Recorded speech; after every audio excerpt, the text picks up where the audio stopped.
Screws loose, they done stripped the bolts on them. Should've never sent them to pick up the work for me. Sprayed the park and had my shit inside the car. Marcus Smart boy was shooting with a 36 on him.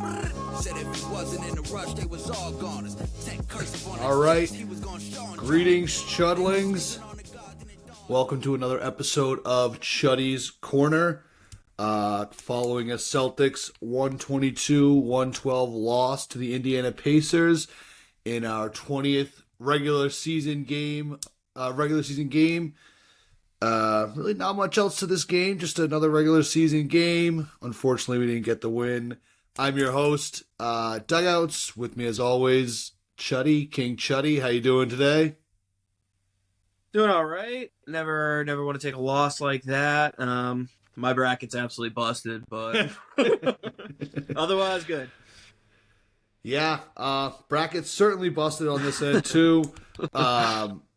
Before we begin, make sure you follow both Chud and myself. Follow me on Twitter at Doug_outs. Follow King Chuddy at King Chuddy. Follow the show page at Chuddy's Corner. And as always, we encourage you to go like, subscribe, rate the podcast wherever you listen to your podcast. We're available anywhere podcasts are. Also on YouTube. Make sure you're going on there. Make sure you're subscribing. And a special thanks to our sponsor, NickPareno.com. Also the new home to Chuddy's weekly power rankings. Those come out every Monday. You can find those at NickPareno.com, where you can also find all of your real estate needs. So, yeah, we'll just jump right into it. Obviously, unfortunate loss in the first round of the knockout round of the NBA in-season tournament. Celtics fall 122-112. Tatum and Jalen both had 30-point nights, but it was pretty much just the onslaught of the entirety of the Indiana Pacers offense that ends up kind of coming back to bite us. Tough third quarter, but I don't want to take too much of your thunder away. Go ahead, Chuddy. What did you see in this game? What did you like and what did you dislike? Well, the main thing I liked is that this absolutely had a playoff atmosphere and feel to it, which is super fun. I didn't think that at all, no.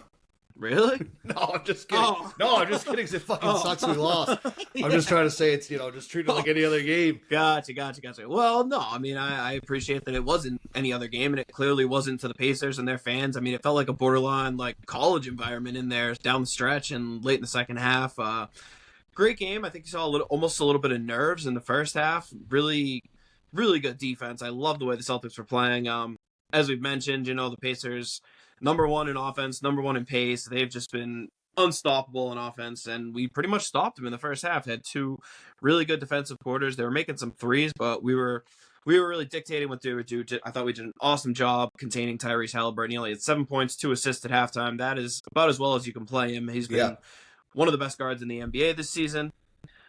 And I thought our offense was not great, but not bad. I thought we, not to go all Gary Washburn, but we fell a little bit too in love with the threes against the team that gives absolutely zero resistance outside the perimeter. It felt like when we put our head down and attacked, we could basically get to the rim at will. Yep. And we were bringing Miles Turner is really the only guy they have who can defend the rim at all. When he wasn't in there, it was easy pickets at the basket, and when he were pulling him out to guard Al and whoever. So I think we thought that the offense was coming almost a little too easily and lost some of our process there. Felt like if we were making some shots, we would have been up a lot more. And then, as you mentioned, disastrous third quarter yet again. Just it was like the Pacers, whatever happened at halftime, they totally found themselves because, like I mentioned, we held them to 46 points at halftime. I think that was their lowest or second lowest all season. I think I saw their lowest field goal percentage of the season. 48 points, but yeah, still. Oh, yeah. Still, I believe, though, under 50 against that offense is incredible. Mm-hmm. And we saw how incredible it was after seeing what they did in the second half as they put up a 37-point third quarter. And, I mean, everything flipped with their offense, and it all started with Haliburton. Like I said, we did such a good job containing him in the first half. In the second half, he just got absolutely loose, did whatever he wanted. He ended up finishing the game with a triple-double and just completely controlling the game, whether it was his step-back threes, getting to the basket, setting up his teammates for shots. He does it all, and you saw when he wants to, he was doing everything. There was really nothing we could do. I thought even, credit to Joe, he called a quick timeout as soon as he could sense it was going wrong, so he wasn't doing that thing where he just lets them flail for themselves, and it's like, well, figure it out. He called timeouts, he tried changing in some other guys. We ran some good sets and to try to kind of stop the bleeding, but there's a 17-3 run, got the crowd, like I mentioned earlier, going absolutely insane. Like, they were completely in it. It really felt like a playoff game. Like I said, it felt almost like a college basketball game, the way that Pacer crowd is, which good for them. I mean, Indiana, great basketball state, of course.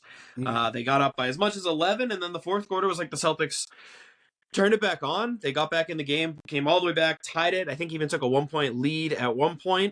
Yeah. And then it was 95, or not 95. I think it was maybe 105, and the Pacers went on a 9-0 run, fueled by a ridiculous Haliburton three-pointer and one that he really just threw up. Kind of a prayer, but when you're playing like that, good things happen to you. And then I thought the Celtics came down 4 after that, kind of settled for a quick Tatum 3, which I did not love, even though he was kind of feeling it. Pacers came back down again, good D, but Holiday dropped the steal out of bounds, and then they threw it in to Buddy Hield, who drilled a 3 basically at the end of the shot clock. Pacers up 7. That was kind of the game from there. So, valiant fourth quarter. I thought the Celtics got back to doing what they needed to do, but again, they really lost the game in the third quarter where they gave up that massive run, got outscored by a ton, and then, a team that can play that good of offense, it's tough to string together stops when you need them in the fourth quarter, and it was like they kind of just ran out. The Pacers hit some shots, pulled away at the end. So, tip of the cap to the Pacers. I thought, especially in that second half, we saw why the ratings back up how good that offense is, how special Haliburton is. And the other thing is, not only is it hard to get stops, but the other amazing thing, especially about Haliburton, he just doesn't turn the ball over. For a guy who has the ball that much, he had 0 turnovers. They only had 6 turnovers as a team. And I think that, as much as anything, their ball security is why they're such an elite offense. So we saw the best of the Pacers tonight. We saw a great crowd, and we saw a little extra juice for a game that they clearly care about. Also, crazy stat that it was like, I think that was Tyrese Haliburton's first game on national TV of his career, between being on the Kings and now the Pacers. Seems hard to believe. Gotta get the intern on that one. Yeah. I mean, it's one of maybe those ones it's just his first TNT game, but I mean, either way, it was some crazy stat that he never is in the spotlight, and you could definitely tell this game meant a little more to the Pacers, partially in-season tournament, partially I think wanting to prove themselves against the Celtics, but they were very fired up. They were talking. The crowd was going crazy. Obviously, you get the little revenge game spot for Nesmith. He looked like he was taking it personally. Gave Derek White too small, but they did a good job. They did a good job, and White was, I thought, a little rattled, actually. He had 5 turnovers. He had a few very, very careless plays that are completely out of character for him. I thought overall he played a pretty good game, but made a few bad turnovers down the stretch. Not his finest moments. So, I mean, again, it's at the end of the day, it just counts now as a regular season game, but I'd be lying if I said I wasn't bummed to get knocked out of the in-season tournament. I was very excited to go to Vegas. It was going to be a good trip.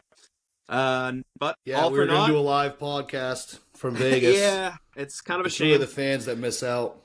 Kind of a bummer. But I mean, again, more than anything, props to the Pacers. I thought they deserved it. They played great, and this is this is exactly what the in-season tournament was supposed to be about. A team like the Pacers, who are they a title contender? No, but that's all the more reason why this means a lot to them, and you could tell they're moving in the right direction. They were fired up, and in this one game single elimination setting with that offense they have, when they get it going, you can see they're tough to beat. So I think I may adopt the Pacers as my IST team for the rest of this. I'd like to see them now go on and win it. What the hell? Yeah. I mean, let's get one thing straight here. This is a Mickey Mouse tournament, and none of it really matters at all. I was never into it. I thought the whole thing was just silly. At no point was I excited during this game. I totally have just another regular season game as far as I'm concerned. $500K in Massachusetts, you're talking more like $200K anyway. So what is it? None of it really even matters. No, I'm just kidding. I definitely was into this game. The atmosphere was pretty crazy. It seemed like that place wasn't totally filled, but it seemed like everyone was just going crazy. I don't know. It wasn't like it seemed like I saw a lot of empty seats, but it looked like everyone was just, the people who were there were going pretty nuts. But yeah, I think that it definitely meant a little bit more to the Pacers. I think once, especially, I mean, I don't know. We were trying to score even up to the final second and stuff, but I do feel like for the Pacers it meant a lot more. I think part of that might just be the absolute thrashing we gave them earlier in the year without Haliburton. I think some of it is, like you said, this is their chance to really showcase themselves, so that they're not, in the playoffs, they're not really going to have that opportunity to do. I mean, they might make some noise, but they're probably not going to go very far or do anything too crazy in the playoffs. So, yeah, I think at the end of the day, it meant a little more of them. Nesmith too littling Derek White. That's just so mean. Derek White's like the nicest guy in the world. Yeah. So it was and he wasn't even on the team when Neesmith was here, was he? Did they Well, I ever mean, even cross he was paths? for half a season. That half season When- he came? Okay, so maybe they When White got here. maybe they I don't maybe think they it had was. I don't think it was like anything personal, like him against White. I think it's just like, this is the team that drafted me. They traded me because they thought that, like I think it's more just like personal with him and the Celtics. I think White just kind of got in the way, almost like wrong place, wrong time. And he is bigger than him, Neesmith. I mean, that guy's put on some muscle. He's a good player. Like I think we always knew he could be a good player with time, which is the other funny thing for him to be taking it personally is like, we put him in a situation to succeed. We sent him to Indiana where he can actually play, and he's become a really good rotation player. So, I mean, NBA players are competitive freaks, and they find ways to like hype themselves up. But I really don't think he should have anything like personally against the Celtics. I think it's more. It reminded me a lot of the Mo Wagner thing, where like although we cut him, it's a little different. Wagner, I get it, but and we could use Wagner. It seems like we're just like having all these like old like enemies like rear their ugly. It's like a superhero movie where you have like all like the old villains are just coming back to try to fuck things up. I did think that Derek White. I don't think he had a very good game. I just like the entire game, he just seemed really out of sorts. I know he hit a few shots. He finished with 18 points, 8 assists. So I mean, from the box score, it looks like he had a pretty good game. But just watching that game, he just seemed like way out of it. There was a lot of times where he just kind of like, I don't know, just sort of like flailing himself around. So not a great Derek White game. Yeah, exactly, uncharacteristic kind of game for him. The third, you mentioned the turnovers too. 6 turnovers for the Pacers. We had 17. Again, just a big problem for this team. That we're continuing to have is this issue with turnovers. And on that same note of issues that we're having, the third quarter. So from 8:40 in the third quarter to 1:15, the Pacers went on a 28-11 run. They scored 37 points in that quarter. That was the game. Yeah, exactly. And that was the game. And from then, exactly, you're trying to play catch up with this team, and it's just not really going to work out that way. It's not going to work out well for us, I should say. So yeah, just kind of like a tough loss. I mean, it's sort of I don't think that this team fits really the stereotypical mold of the teams that have given us issues either. No, because they have nobody really for size. I thought, like you said, early in the game, we were going into the paint and we were just kind of scoring at will. I mean, we still finished with, what do we have points in the paint here? 56-44 points in the paint advantage towards us. So and dominated them on the glass. Yeah, so I kind of got a little bit confused. We did start to settle for jump shots, some long threes too. The team as a whole shot 12 for 41. 5 of those were Sam Hauser. Yeah, so, and Hauser was 5 of 7. Yeah, so just take that away and just a miserable shooting night all around. Yeah, so it was just pretty bad, and I don't know why we just kind of ended up just kind of living dying by that because we were doing so well earlier in the paint. I thought early in the game, one of the reasons in the first half that Haliburton had such a low offensive first half was that Tatum was basically seeking him out on defense and just kind of taking it to him, so we were making him work on both ends of the floor. It felt like they got away from that a lot in the second half, and Haliburton just kind of got to become an offensive player only, and obviously that paid off well for him. I do think that, and again, it is what it is, but I thought that and one on that 3 was kind of, it seemed like he sort of kicked his legs out into Jaylen Brown. I didn't really think that should have been an and one. I was wondering if they would have challenged it, but since it went in, I feel like it's not worth the challenge because it's like they already got the 3. Yeah. You know what I mean? But if he had missed that and it was 3 shots, I think they probably would have challenged. I mean, what can you say? He just made a ridiculous shot. Yeah. He's got a weird looking shot for a guy who's so good offensively. Disgusting. It's gross, yeah. One of the main reasons I think he dropped in the draft to where he did, but just the shot was just so ugly. Well, it just doesn't look. Yeah, he has like a hitch in it. It looks like it's like broken almost. But yeah, it's damn effective. But yeah, so just there's just a couple runs where the Pacers just pretty much put an end to us. So I mentioned the 28-11 one for that's the majority of the third, and then basically to end the fourth quarter, they went in a run from about. About 4 minutes left in the fourth, 24-13. So right there, just 2 runs that just kind of buried the team overall. Well, in a 9-0 run once we finally tied it, which was essentially that was it right there. But yeah, I mean, I get what you're saying with going at him. It's tough to really gripe too much with what Tatum and Brown were doing. They both had really pretty good offensive games, minus just not really hitting threes. But I thought it was a pretty inefficient 32 from Tatum. I don't know, he put up 32. But it felt like he was missing a ton of shots early. He was just throwing up a lot. I mean, what did he finish with? He missed a lot of threes, but I mean, 13 for 13 26. for 26. That's certainly not inefficient, I wouldn't say. Yeah. He could do better, I guess. He missed threes, but I thought, like, every time they tried to attack, they got something good. They were going to the rim relentlessly. And I mean, we saw it in that fourth quarter when they were kind of just like trimming away the lead. It was mostly Brown and Tatum getting to their spots. They finally started getting in that mid range. I mean, Tatum kind of took over the game getting in that mid range, and then Jalen came back in, had a few drives. I love that play out of the timeout where he kind of did that fake screen and slipped it for an easy dunk. Yeah. I think that tied the game. So, like, I thought, again, really, other than that third quarter, like, the offense, the way they played was fine. You miss that many threes, I mean, it's going to be tough with the way we play when you shoot that poorly against a team like this. And I even noted at one point when we were winning, at halftime, I guess, we were 6 of 23 on threes. Hauser had half of those. So it's like, games against good teams on the road where we shoot that poorly, the fact that we were even in the game, I took as a pretty good sign at the times. But yeah, it really didn't get much better. Again, only made 6 more threes in the second half. Again, mostly Hauser. So I thought, like, there were times when it was good, and in that comeback, I liked the way we were playing a lot. We finally started to string some stops together. They were kind of killing us on that pick and roll. I know it was Neesmith who gave the too small to White, but they were kind of attacking him. Miles Turner was getting a lot of switches. That was not working at all, so I think that was a big reason that they switched and had Jaylen Brown be the primary defender on Haliburton down the stretch, which, again, he started to do a good job. That was kind of how we got back in the game when I think we were down 11.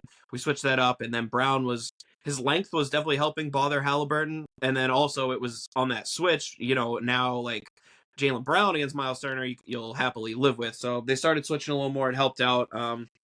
But I mean, again, just too much Indiana, too much of their offense at the end. And they made the big shots. We didn't. They seemed like they were just kind of like on another level of fired up, which, not that I think it wasn't like the Celtics were flat or had a letdown. I wouldn't even say anything like that. I mean, again, obviously, we've talked about the third quarter, but for the most part, like, I think the Celtics were ready. I thought they had good process, good discipline, just really, really bad shooting night, and just couldn't get stops when we needed them, basically, is what it came down to. Yeah, I'm trying to look right now what we had at the half for 3-pointers attempted. 6 of 23, I wrote down. 6 of 23 from 3 in the first half? Okay, yep. So we finished without like 41, so it wasn't like we shot any more or less in the first or second half. Well, no.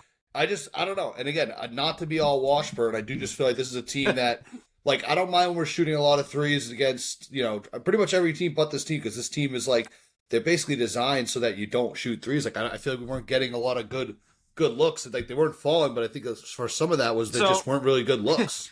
It's funny you say that, but the Pacers actually, I think they are one of the lowest in the NBA at 3-point attempts against them. So they actually do a decent job defending the 3-point line. It's like the one thing that defense does do. But but I think part of that is just because their perimeter defenders are so bad that most guys just drive by them. Like, it's almost like they don't need to shoot threes because you can get such easy baskets. And I think, like you said, I think they did a better job, the Celtics, of recognizing that in the second half. It seemed like there was much more driving, much more getting good shots out of the mid range. So again, I wasn't really upset with the process. It just seemed like down the stretch, forced a couple threes that they probably didn't need to and kind of got out of their rhythm. And I mean, again, especially when nothing's falling, it's pretty tough. But like we said, the games so far that we'd lost before this one, the constant theme was kind of that the other teams bullied the Celtics a little bit. I thought, if anything, for the most part, we bullied the Pacers tonight. We were playing a lot of bully ball. I mean, especially Tatum and Brown, like, really attacking the rim, playing super physical. Tatum had 10 rebounds in the first half. I know he only finished with 12. Yeah, but that was crazy. You could tell when the he's one day out. I don't throw the Tatum rebounds in my friggin' Chuddy parlay. Yeah. Alas. But, yeah, I mean, he was playing big. He was playing physical. We were kind of the physically more aggressive team, but the Pacers, their pace, pun intended, kind of, but they just are relentless, ripping that ball out of the net, flying up the court. And again, when Haliburton has it going like that, he's tough. And you'd have to imagine the Celtics between Brown, White, and Holiday, that's about as good of 3 defenders as you can throw at him. And in the second half, it didn't matter who was out there. Yeah. That was just, I don't know, just something like almost that whole game just didn't feel right. You rarely see us lose too, like when both the Jays scored 30 plus. So yeah, and we made that comeback. We got it all the way back to tied. It just felt like we were gonna pull it out. It's like, okay, we've raided the ship, we got it back, we got this, and again, kudos to them. Like, they made the plays and we missed ours. So. Well, like you said, it's a cute little in-season tournament. It means a lot more to the Pacers. They have plenty of room. They'll hang a banner, I'm sure, for it. So As they should if they win this. Definitely, that'd be the I know. I don't best want to thing in sound their like franchise. it's true. But also, like, again, we've said this before when we lost to the Magic, and it's a similar sentiment here where, like, if you've just kind of been casually paying attention and you think this is some, like, awful loss to a team that's been bad for a while, like, no, the Pacers, they have their issues, but that's a good team. That's a good team. They're tough to beat at home, so, I mean, no shame in that. Like you mentioned, they're probably not, like, a championship contender, but they're definitely a team that is going to be vying for the playoffs, and they could definitely give some teams trouble in the first round, and largely just because of that style of play. Like, if you're not ready for the way they play for 48 minutes, they're not going to take their foot off the gas. So that's another very up-and-coming team in the Eastern Conference, and largely thanks to Tyrese Haliburton, who is well on his way to an All-NBA nod, and is, I would say, at this point, it seems like almost a foregone conclusion that he's going to lead the NBA in assists. And again, as I mentioned earlier, one of the most impressive things about him, where it's not so much of like a James Harden, Trae Young, even Luka Doncic style, where it seems like he's just like dribbling the life out of the ball and doing it all. It's like he is absolutely flying around, and it seems like he's, for how much he has the ball, he seems like he'd be super fun to play with, and like his teammates must love playing with him compared to some of those other heliocentric stars. And again, the most impressive part, he just doesn't turn the ball over. It's incredible. Did you notice like Buddy Hield shot that three basically with no time at all? Then they cut to Jalen after, just kind of staring. Do you think that there's a little bit that might kind of lead to a little something next time these teams play each other? I don't know. I thought that was just weird in general. Like, I'm really not sure why he waited did till that. literally like too late to do it. Like that's me what made it more disrespectful. If he just did it, right? So I don't know like 5 seconds left. If he just did it, that's whatever. But it was odd.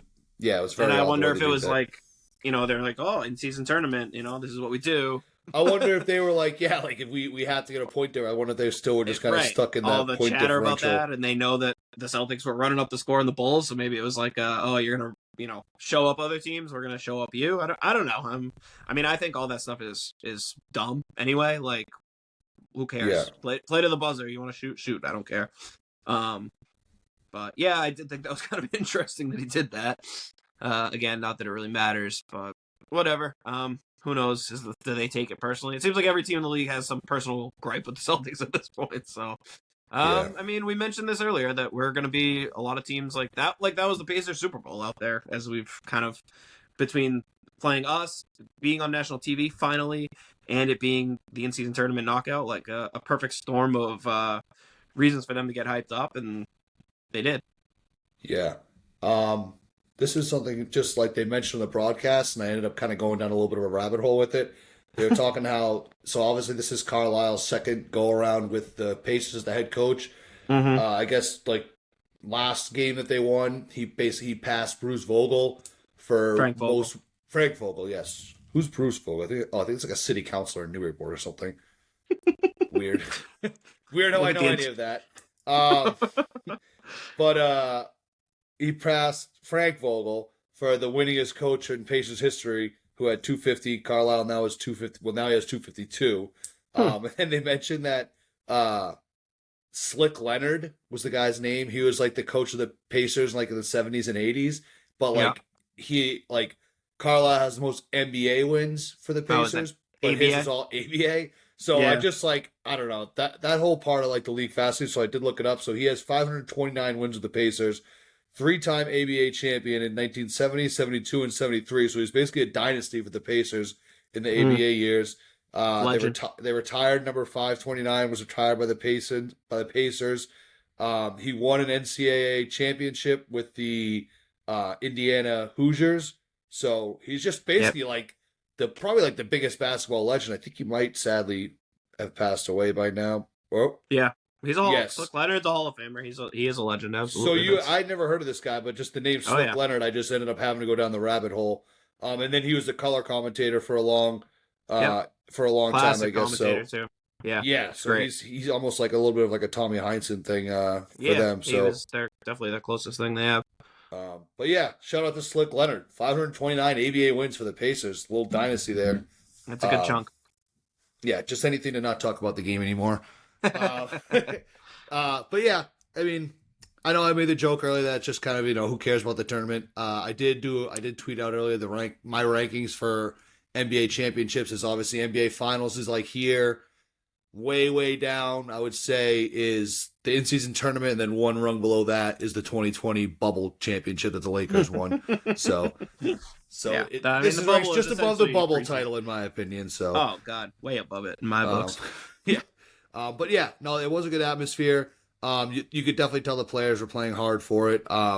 Yeah, and the way they were coaching. I mean, the game, the Celtics. I know they had a few more guys in the second half, but you could tell that Tatum did not have his usual rest in the second half. He came in much earlier. I think played the whole fourth quarter. We went with the entire starters for the last 8.5 minutes, which is way longer than usual. Yeah. In the second half, we didn't see Banton. We I don't even know if we saw Pritchard. If so, it was very Pritchard was out stint for a little bit in the second. Yeah. All right, but I mean, it was really mostly just Hauser and Horford and Luke Cornett. Again, a bright spot. Got to say, I thought Luke was really good on both ends for the most part. Made some two nice alley-oops in a row.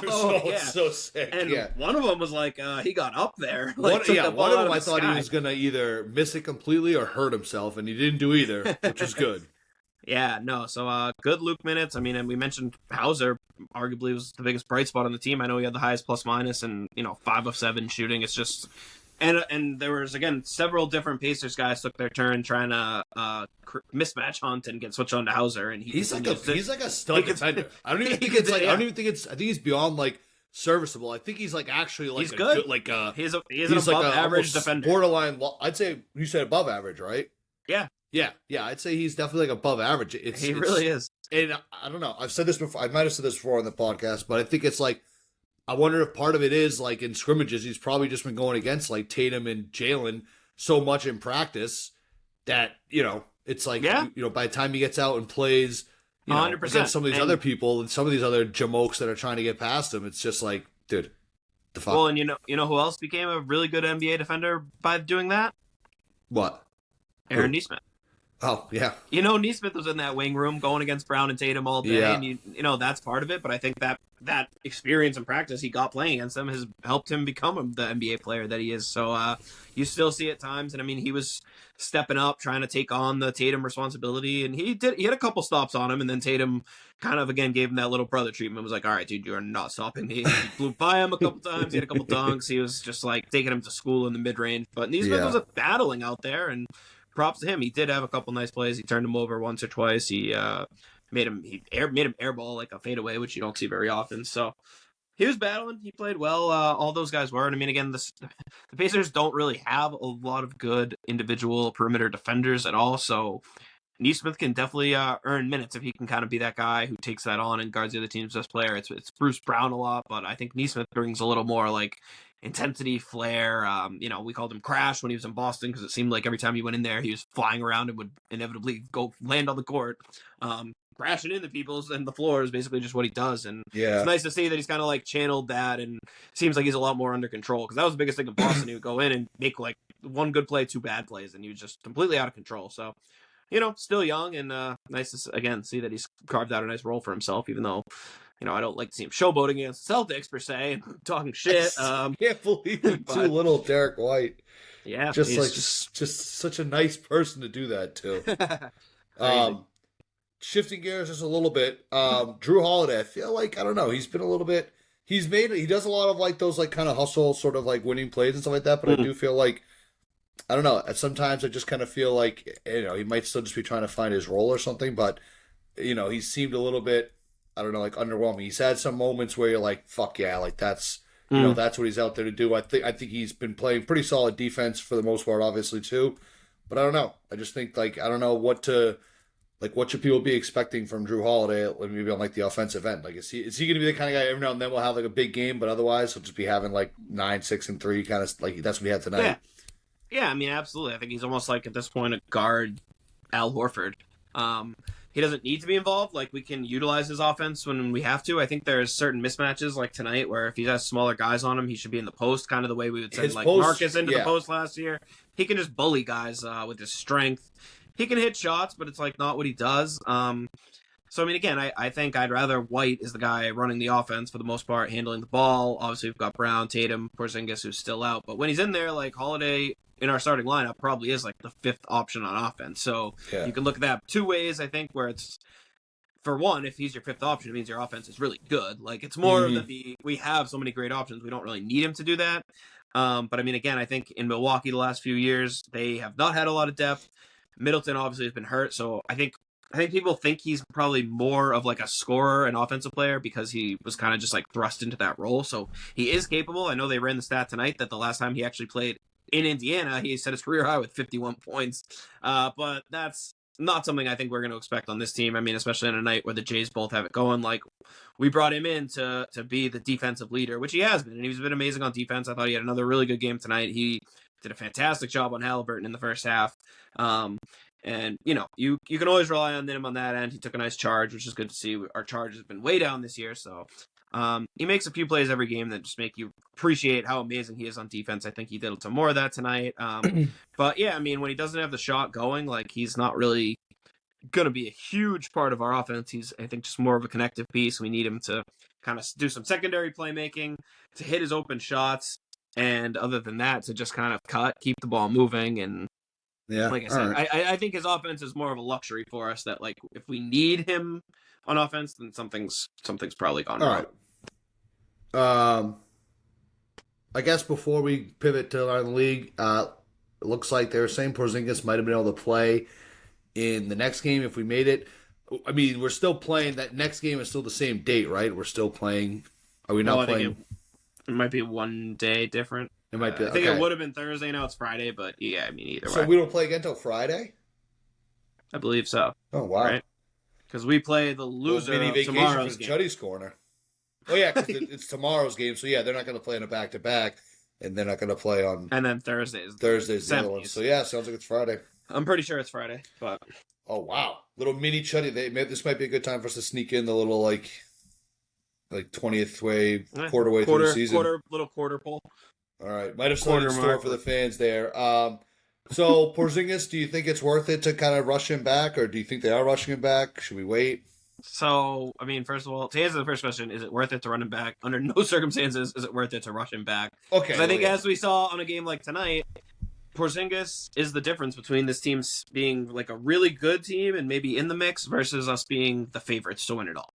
Yeah. And I mean, this is a game he absolutely would have dominated. So, no, like tonight was a stark reminder that this team, to actually win the championship, needs everyone to be healthy. We made a huge gamble on the health of our top line guys, and if we don't have them, like, can we beat the best teams without Porzingis in a series? Yeah, we can, but it's going to be a lot more stressful. Yeah, it's going to be a lot more stressful. It's going to be a lot harder, and it's going to be a lot less of a certainty. So, no, like, the most important thing is having this entire team healthy, and, you know, specifically Porzingis with his health concerns and his kind of unique role on this team where no one can really do what he does. And this has, you know, been kind of the problem for, not the problem, but the way it's been for years, where we would always talk about, like, oh, we need big depth, and we kind of still do, but it's more goes to the point that, like, there's no big out there who's going to replicate what Porzingis and even Al to a lesser extent does. So, like, if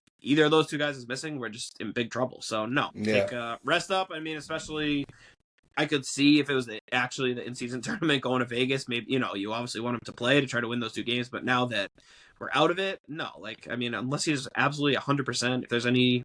Yeah, I'm with you there. You know, lingering effects or any risk of re-injury, like, no. Give the guy... He can sit on ice until May, for all I care. Because that's really the only time we need him at this point is the playoffs. Like, yeah. That's... kind of just the bottom line. Yeah, I mean, I'm with you too. There was a little bit of a back and forth discourse on it, but yeah, I think the general agreement is like, if he is healthy, sure, play him. But if it's like, there's no need to be rushing him back. I'd rather we all want to see him play. Even if we're playing the Bucks, do you think because it's a Bucks we should care more, or that's just another regular? Yeah. No. All right.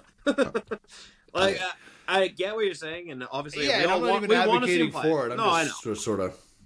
As a fan, you obviously want to see him out there. We want to see him play. We do want the team to build chemistry, but health and long-term health is so much more important than, like, basically anything else. Yeah.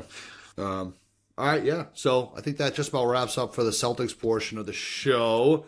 What do you have for us around the league? What's been going on? What are the big stories? Let's hear it. A lot. So... Well, first of all, let's go back to our last game, Celtics-Philly. We had some funny things kind of go down right in the immediate aftermath of the game that I feel like are worth talking about. First, in the last seconds, we had some nice fun discourse on Pat Beverly last game. We didn't know it at the time, but in the last minutes, it looked like Pat Bev came up and tried to give a handshake to either Missoula or Pritchard, and both of them just snubbed the shit out of him, which is absolutely hilarious. And I love that. It's hard to tell like who he was going for and what was on purpose, if any of it, but definitely made for a funny video. And we'll definitely roll with the narrative that they were just snubbing him on purpose because they don't like him. Definitely. That's I'll never go with any other narrative. Although I did see a picture that looked like Missoula might not have seen him at all, but bro, that's fine. We'll edit that part out of the podcast. We'll beat that out. Exactly. Then also from that game, it was funny they asked Tatum, of course, about his ejection, and he just had great quotes, basically just saying, he basically did the drill tweet of like, I'm not mad. Don't print in the newspaper that I was mad. I was not mad. Or whatever it is. Like, he is just basically. I believe I wasn't even that fucking mad. I wasn't even that fucking mad. So we'll have to gift that or whatever and get that one out there. But funny comment, and I mean, I agree with him. We were guessing like it makes it even more stupid. We're like, oh, he must have said a magic word. He must have done this, that. Nope. It seems like just normal arguing, and the refs just suck and can't handle that. So makes that even more frustrating. Obviously, we won that game, so it doesn't really matter, but still stupid. Speaking of Tatum, today he won the first Eastern Conference Player of the Month for the end of October and November stretch, which is cool. Back-to-back years, winning it in the first month. Yeah, so I mean that's definitely kind of cool, but also like I feel like especially lately Tatum's kind of been slumping. He had a solid game tonight, but it's nice to see that he got that honor and also that he can play so much better. We've talked about those kind of subtle ways he's improved with his passing, his rebounding, playing out of the post, but I feel like he still has like another kind of level that we know he can reach and that we've seen before. So if he can kind of up things going forward, you know, the sky is absolutely the limit, as we've mentioned in the past, but obviously nice to see him get that honor. Mm-hmm. One other Celtics related note, I was listening to the Low Post podcast. I don't know if you heard this, but they had Cole Anthony from the Magic on the show. This from my thing too. All right. And Go so ahead. Zach asked him about the Magic Celtics games they had won and how it seems like the Magic kind of have like a personal thing against the Celtics, which we had certainly noticed dating back to last year.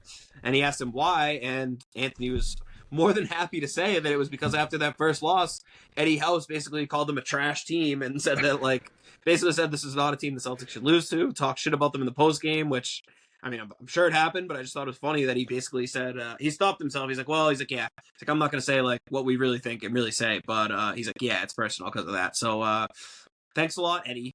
They showed on the pregame, they showed the clip of what Eddie said, and he's just like, it's like, this team is not going to win a playoff series. They're not playing a team, and I guess he turned out to be right. Well, he's right about that last year, but they're good now.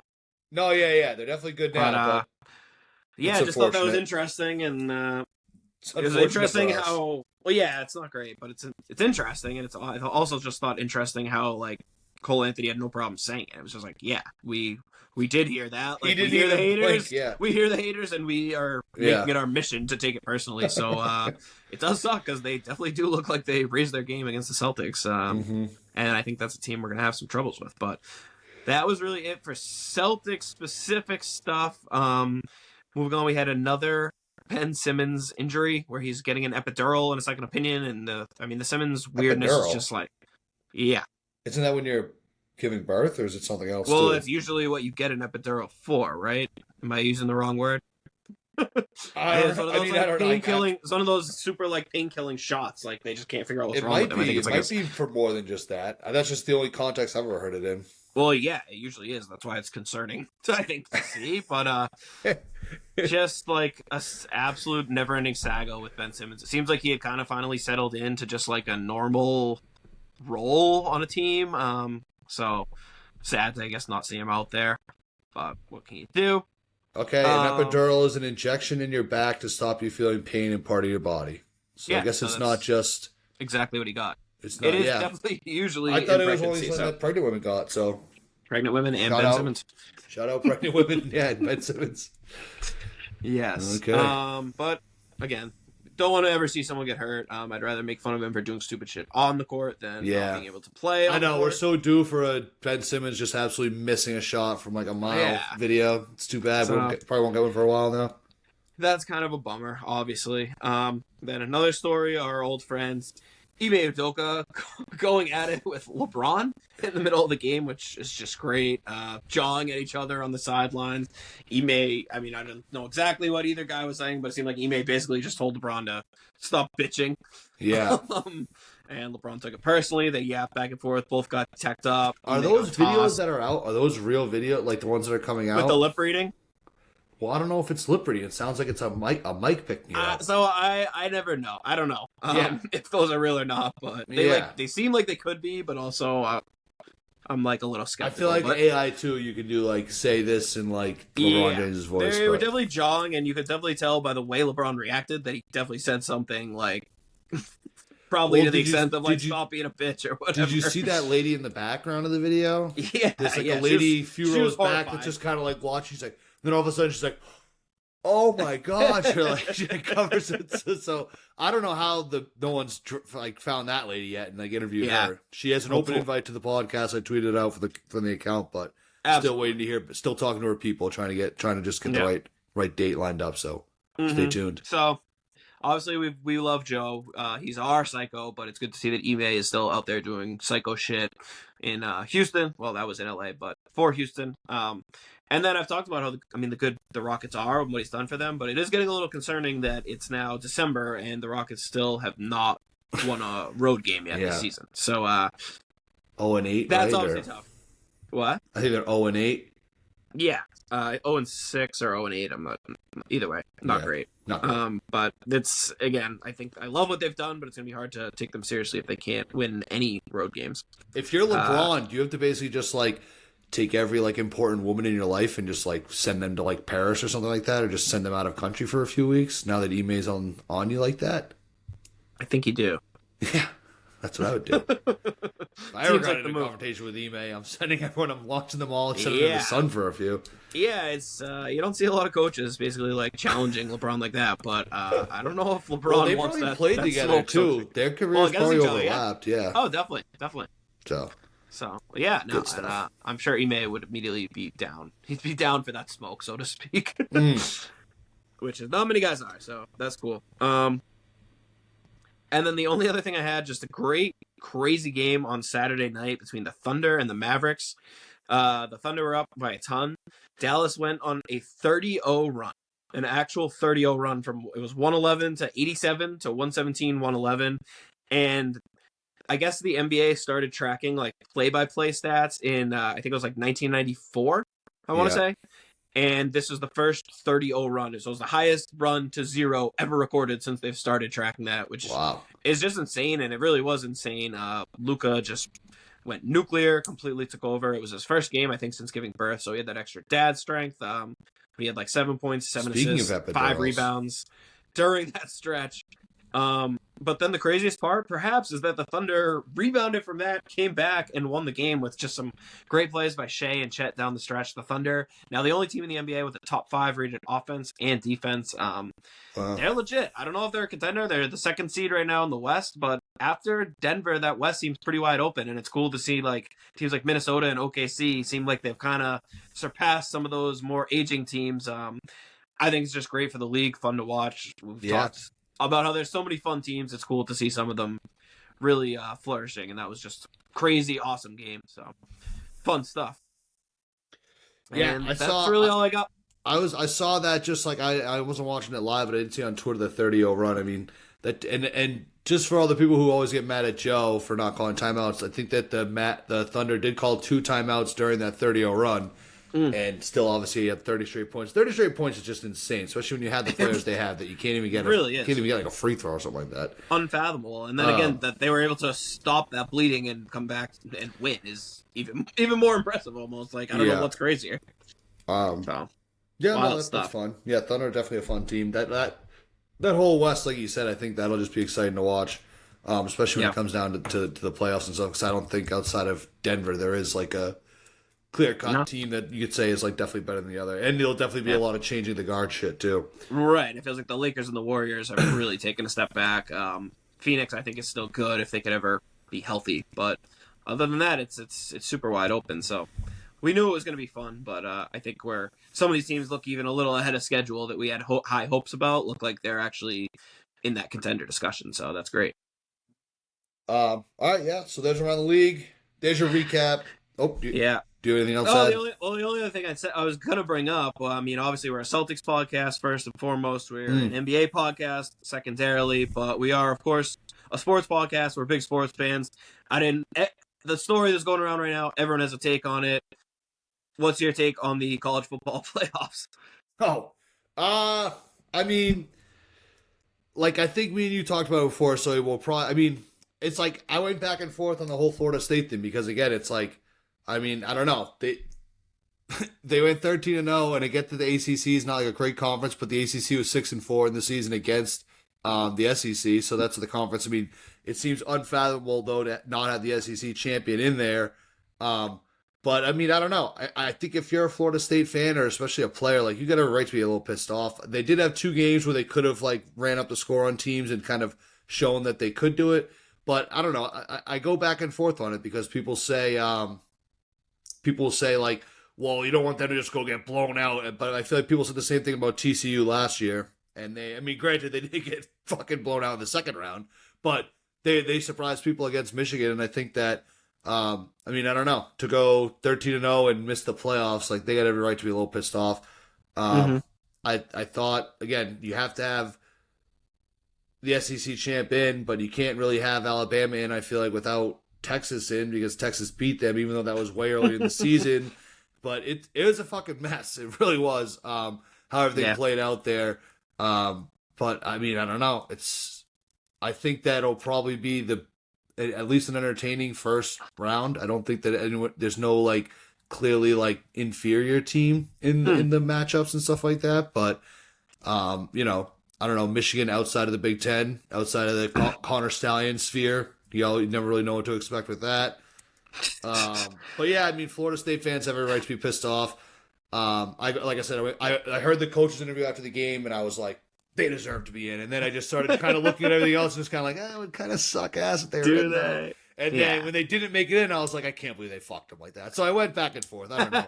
It really was like, I just basically wanted whatever. I just wanted like the opposite of whatever the committee decided. It's just a sketchy thing how they choose. I'm glad that they're going to go to more teams. I think 12 teams is still that's going to be a little bit too much. Because now you like the first round now would be like Missouri and shit. Like, fuck.